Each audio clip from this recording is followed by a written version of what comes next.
Okay, this just we channeling, and it's don't hold on so tight to something. Um, just think of it, especially in the likes of an animal, a person. If you're holding on so tight to them, then you're not letting that energy of that person or animal out, and it becomes trapped in your energy, and it needs breaking free. Because if it doesn't, it's just gonna turn on you. And as you see, it takes you away from yourself. As if I had something trapped between my hands right now. It takes me away from expressing in the way I like to use my hands, for example. Talk with my hands, which I do a lot.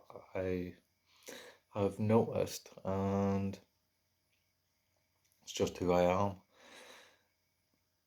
But if I had something trapped in them, it would take me away from expressing who I really am.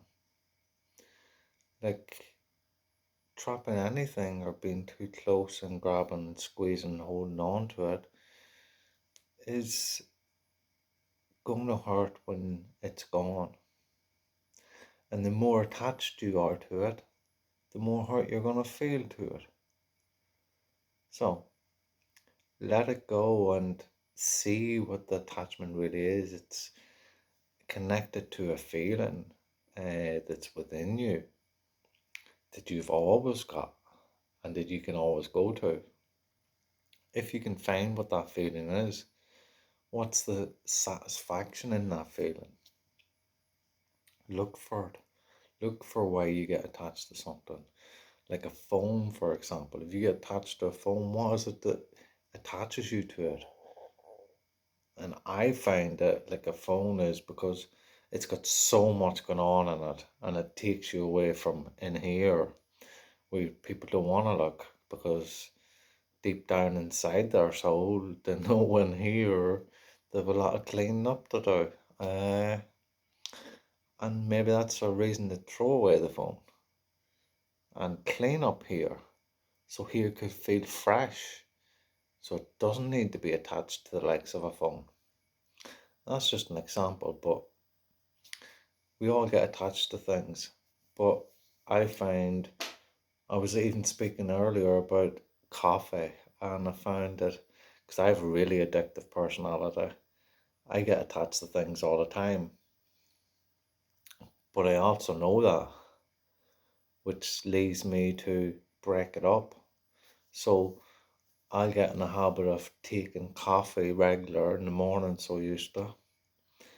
And I come to points of, right, I've had enough. So I just cut it off. No questions. I know it be hard, but I just do it because I know it's a better outcome if I do it. So I cut it off and I will stay away from it for a while and not touch it at all. There's no like, oh, I'll have a cup today or I'll have a cup in a couple of days. No, I just cut it off totally. And when I go back to have a cup, I don't plan on when I'll do it. I just know within myself, oh, I haven't had a cup of coffee in a long time now. Oh, maybe I'll have one soon. Or I'll have one now. Or maybe I'll go and get a jar of coffee and make a coffee. I'll just do it. I'll know within myself and how I feel. If it's been a long enough spell in between. And when I do have that coffee, I really will enjoy it. And through my experience of life, of breaking things up and being disciplined with myself, I've noticed that yes, it does work. And it makes me notice my attachment when I get attached to something and how not to get attached to it too much. That understand when I'm getting attached to something, it's not that thing that I'm getting attached to, it's the feeling I get within myself.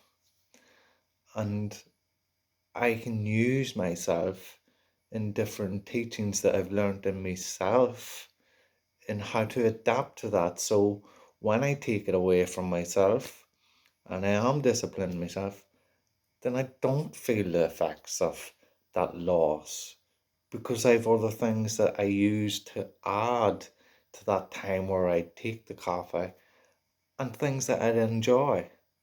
So I don't feel that loss.